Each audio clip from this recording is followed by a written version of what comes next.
সুপ্রিয় ভিউয়ার্স, সবাইকে স্বাগতম। Welcome to our transformation of sentence class.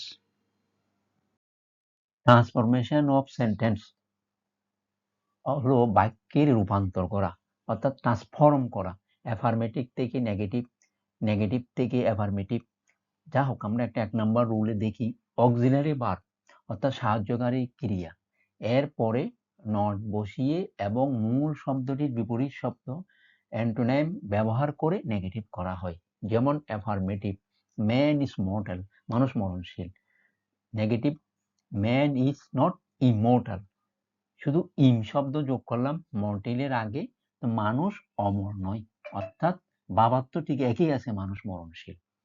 Number 2, only বা অ্যালোনের পরিবর্তে নন বাট, ব্যক্তির ক্ষেত্রে নাথিং বাট, বস্তুর ক্ষেত্রে, বা নট মোর দেন, সংখ্যার ক্ষেত্রে বসে, এটাকে আমরা অ্যাফার্মেটিভ থেকে নেগেটিভ করব। একটা উদাহরণ নেওয়া যাক, only a brave man can do this, কেবল একজন সাহসী মানুষই এটা করতে পারে। Negative, none but a brave man can do this, একজন সাহসী মানুষ ছাড়া এটা করতে পারে না। এক্ষেত্রে শুধু আমরা নন বাট, এ ব্রেভ ম্যানের আগে শুধু নন বাটটা ব্যবহার করে, ভাবার্থ ঠিকই আছে, শুধু ওটা অন্যভাবে নেগেটিভ, অন্যটাকে বলা হলো যে ওই মানুষটি ছাড়াই আর কেউ করতে পারবো না, তার মানে ওই মানুষটি করতে পারবে। এবার আসি আমরা অ্যাসার্টিভ থেকে কিভাবে ইন্টারোগেটিভ করব, বর্ণনামূলক থেকে প্রশ্নবোধক। অক্সিলারি ভার্বটিকে বাক্যের শুরুতে এনে এবং বাক্যটি হ্যাঁ বাচক হলে না বাচক এবং না বাচক হলে হ্যাঁ বাচক করে ইন্টারোগেটিভ করা হয়। যেমন he is very sincere, he is very sincere, সে খুব আন্তরিক। এখানে আমরা ইজ হলো সাহায্যকারী ক্রিয়া, সাবজেক্ট কি হি, তাইলে প্রথমেই যেহেতু প্রশ্নবোধক বাক্যে আমরা জানি কি সাহায্যকারী ক্রিয়া ভার্ব আগে চলে আসবে, তাহলে সেখানে ইজ আগে চলে আসছে, তার সাথে কি হবে, নট হবে, তারপরে হি ইজ ভেরি সিনসিয়ার, ওই বাক্যটা লেগে দেব, অর্থাৎ is not he very sincere, সে কি খুব আন্তরিক নয়, সে কি খুব আন্তরিক নয়, ইজ নট ভেরি সিনসিয়ার, তার মানে সে আন্তরিক, তাইলে সেটাকে আমরা কি নেগেটিভ করলাম অ্যাসার্টিভ থেকে। আরেকটা উদাহরণ, she is not a liar, সে মিথ্যাবাদী নয়, তার মানে সে সত্যবাদী, এটাই বোঝাচ্ছে, তার ইন্টারোগেটিভ হবে, তাইলে সেটাকে কি হবে, হিজটা পূর্বে নিয়ে আসবো, হিজ প্রশ্ন ইন্টারোগেটিভ করব, তার আগে কি শি, সাবজেক্টে শি পরে চলে যাবে, এ লায়ার, তাইলে শির আগে ইস হবে, তাহলে ইজ শি এ লায়ার, সে কি মিথ্যাবাদী, তার মানে তাকে প্রশ্ন করা হচ্ছে সে কি মিথ্যাবাদী, তাহলে এটা কি হলো ইন্টারোগেটিভ। আসলে সে তো মিথ্যাবাদী না, ওটাই অন্যভাবে প্রশ্নটা করা হলো, ইজ শি এ লায়ার। এখন অ্যাসার্টিভ থেকে আমরা শিখবো এক্সক্লেমেটরিতে, অর্থাৎ বর্ণনামূলক থেকে বিস্ময় সূচক, অর্থাৎ রুল। ভেরি বা গ্রেট এর পরিবর্তে হোয়াট, এন, আর্টিকেল এবং হাউ দিয়ে বাক্য শুরু হবে এবং বাক্যের শেষে বিস্ময়সূচক চিহ্ন বসে। Assertive, it is a very beautiful place, এটি খুব সুন্দর একটি জায়গা, এটাকে আমরা কি করব এখন এক্সক্লেমেটরি সেন্টেন্সে কনভার্ট করব। তাইলে আমরা প্রথমে বুঝলাম যে এটা খুবই সুন্দর জায়গা, কি সুন্দর একটি জায়গা, তাহলে what a beautiful place it is, কি সুন্দর, তাহলে what a beautiful place it is, তারপরে কি বসবে, এক্সক্লেমেশন চিহ্ন বসবে। এক্সক্লেমেশন সেন্টেন্সটা হলো যেখানে আনন্দ আবার দুঃখ এই ধরনের জাতীয় বাক্য ব্যবহার করা হয়, এই ধরনের বাক্যকে আমরা এক্সক্লেমেটরি সেন্টেন্স বলে। অ্যাসার্টিভ হলো বর্ণনামূলক। আবার the man is very honest, লোকটি খুব সৎ, তাইলে সেটাকে আমরা যখন করব, how honest the man is, লোকটি কি সৎ, অর্থাৎ এখানে আমরা কিলাম হাউ এর সাথে এখানে কোনো আর্টিকেল বসবে না, সুতরাং how honest the man is, লোকটি কি সৎ?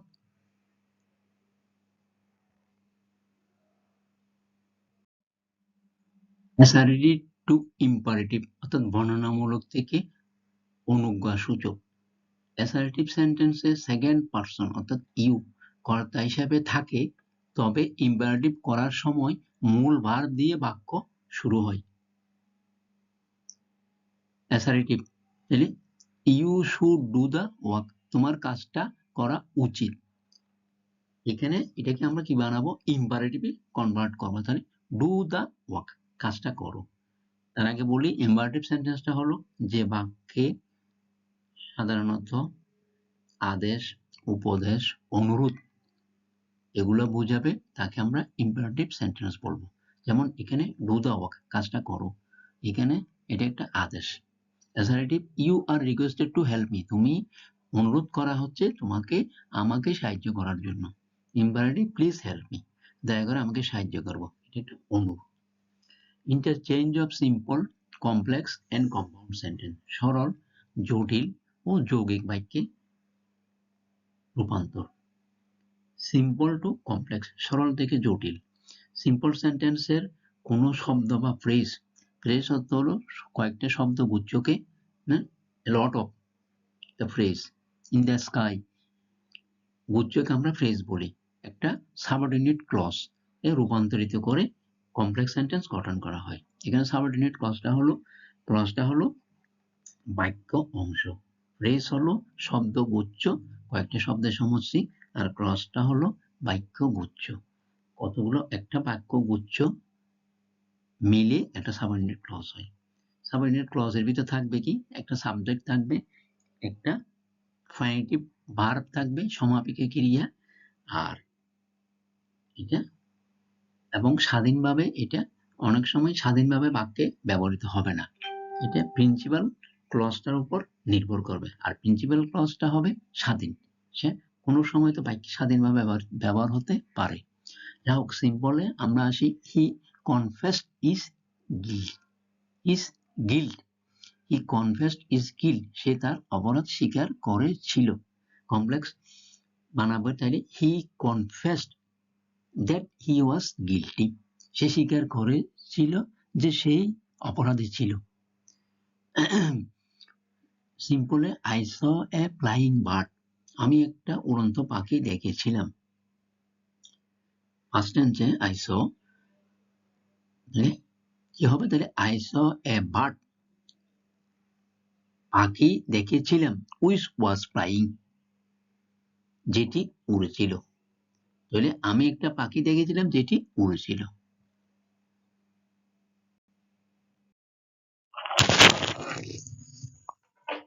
কমপ্লেক্স টু কম্পাউন্ড, জটিল থেকে যৌগিক।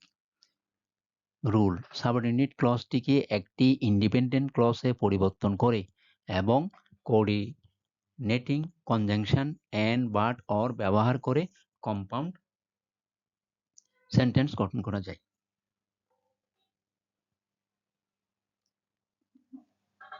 ইতিপূর্বে আমি ক্লজটা কি, ফ্রেজটা কি এটা বলেছি আপনাদেরকে। এখন সাবঅর্ডিনেট ক্লজ হলো আর ইন্ডিপেন্ডেন্ট ক্লজ। সাবঅর্ডিনেট ক্লজটা হলো এটা নির্ভরশীল, এটা প্রিন্সিপাল ক্লজের উপর নির্ভর করে, অর্থাৎ ইন্ডিপেন্ডেন্ট ক্লজের উপর নির্ভর করে। আর ক্লজটা হলো বাক্যের অংশ। বাক্যের অংশ, ইন্ডিপেন্ডেন্ট ক্লজটা স্বাধীনভাবে বাক্যে ব্যবহৃত হয়ে অর্থ প্রকাশ করতে পারে। সাবঅর্ডিনেট ক্লজটা অর্থ প্রকাশ করতে প্রিন্সিপাল ক্লজের উপর বা ইন্ডিপেন্ডেন্ট ক্লজের উপর নির্ভর করতে হয়। যা হোক, উদাহরণে যাই, though he is poor he is honest,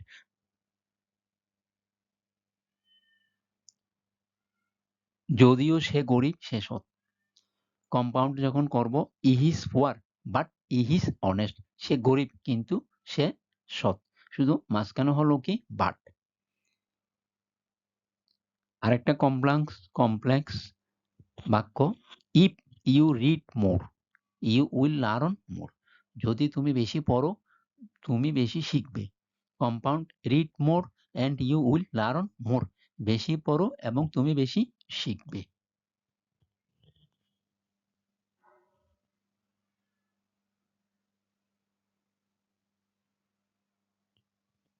compound to simple.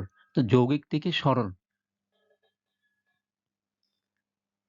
একটি ক্লজকে অপরিবর্তিত রেখে অন্য ক্লজটিকে একটি ফেজে পরিবর্তন করে সিম্পল সেন্টেন্স গঠন করা হয়। Compound, he worked hard and succeeded in life. সে কঠোর পরিশ্রম করেছিল এবং জীবনে সফল হয়েছিল। কম্পাউন্ড, তাহলে by working hard he succeeded in life. কঠোর পরিশ্রমের মাধ্যমে সে জীবন সফল হয়েছিল। এখানে কি হলো, সিম্পল করতে হলো কম্পাউন্ডটিকে অর্থাৎ ক্লজকে অপরিবর্তিত রেখে ক্লজটিকে ফ্রেজে পরিবর্তন করা হইল বাই ওয়ার্কিং হার্ড। শব্দগুচ্ছ simple sentence, by working hard he succeeded in life. Compound, the sun rose, সূর্য উঠল, অ্যান্ড দ্য ফগ ডিসঅ্যাপিয়ার্ড, কুয়াশা অদৃশ্য হয়ে গেল। Simple, the sun having risen the fog disappeared, সূর্য ওঠার সাথে সাথে কুয়াশা অদৃশ্য হয়ে গেল। সিম্পল। তাহলে the sun having risen the fog disappeared.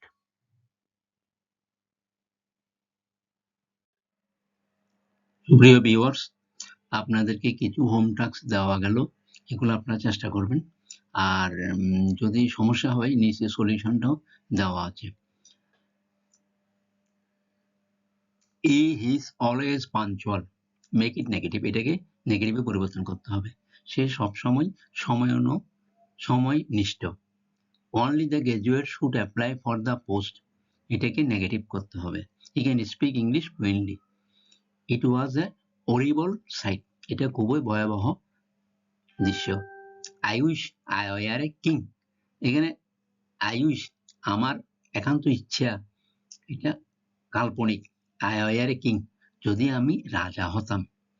এখানে একটা প্রশ্ন, জিনিসটা আমি ক্লিয়ার করে দিই, যেখানে আই উইশ, আই এর সাথে ওয়ার ব্যবহার হয়েছে। আপনাদেরও তো প্রশ্ন থাকতে পারে, আই এর সাথে তো ওয়াজ না ব্যবহার হওয়ার কথা। যখন আই উইশ সাবজেক্ট নিজেই কাল্পনিক, যেটা কখনো হতে পারতো না। আমার জায়গায়, তোমার জায়গায় যদি আমি থাকতাম, অর্থাৎ তোমার জায়গায় আমি, কখনো সেখানে থাকার প্রশ্ন আসে না। বা তুমি যদি আমি হতাম, এই জাতীয় কাল্পনিক কিছু যখন আমরা ব্যবহার করি, তখন সাবজেক্ট নির্বিশেষে সিঙ্গুলার প্লুরাল যে কোনো কিছুর সাথে ওয়ার ব্যবহৃত হবে, এবং যেটা কাল্পনিক। আমার ইচ্ছা আমি যদি রাজা হতাম, সে কখনো রাজা হতে পারবে না, সে একজন সাধারণ নাগরিক। You must obey your parents, অবশ্যই তুমি তোমার পিতামাতাকে মান্য করিবে, এটাকে imperative. Seeing the police the thief run away, এটা বুঝতে পারছেন। He is too weak to walk, সে অত্যন্ত দুর্বল। টু উইক টু ওয়াক, হাঁটতে। A man who is diligent can shine in life, পরিশ্রমী ছাড়া কোনো ব্যক্তি জীবনে উন্নতি করতে পারে না। He finished his work and went to bed, সে কাজ শেষ করেই গিয়েছিল ঘুমাতে বা ব্যাটে গিয়েছিল। তাইলে প্রথমটা হবে কি, হি ইজ নেভার লেট, সে কখনো দেরি করে না। তার মিনস সে অলওয়েজ সময়নিষ্ঠ, অন টাইমে সব কাজগুলো সে করে। অন টাইমে স্কুলে যায়, ঠিক 9টায় হলে 9টায়। অন টাইমে সে ঘুমাতে যায়, অন টাইমে হোম টাস্ক শেষ করে। আচ্ছা, none but the graduates should apply for the post, একমাত্র ডিগ্রিধারী ছাড়া ওই পোস্টের অ্যাপ্লাই করা উচিত হবে না।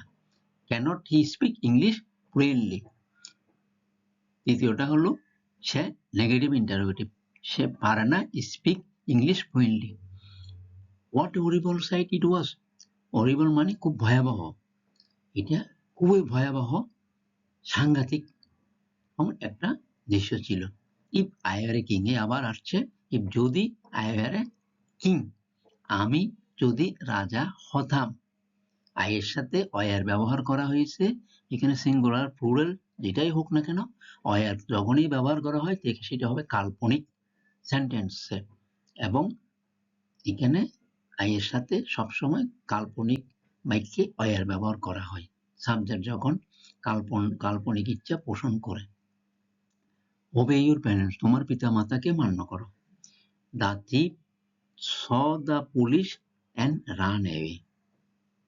He is so weak, সে অত্যন্ত দুর্বল that he cannot walk. সে কারণেই বা সেজন্যই সে হাঁটতে পারে না। A diligent man can shine in life. পরিশ্রমী ব্যক্তি জীবনে উন্নতি করতে পারে। Having finished his work, he went to bed. সে তার কাজ শেষ করে সে went to bed. সে ব্যাটে গিয়েছিল বা সে বিছানায় গিয়েছিল, শুতে গিয়েছিল। Thank you. সবাইকে ধন্যবাদ। আমার ক্লাসগুলা আপনারা দেখে আপনাদের একটু লাইক সাবস্ক্রাইব করবেন এই চ্যানেলটা, যাতে আমি একটু উৎসাহ বোধ করি পরবর্তীতে আরো কিছু ক্লাস আপনাদের জন্য করব। ধন্যবাদ।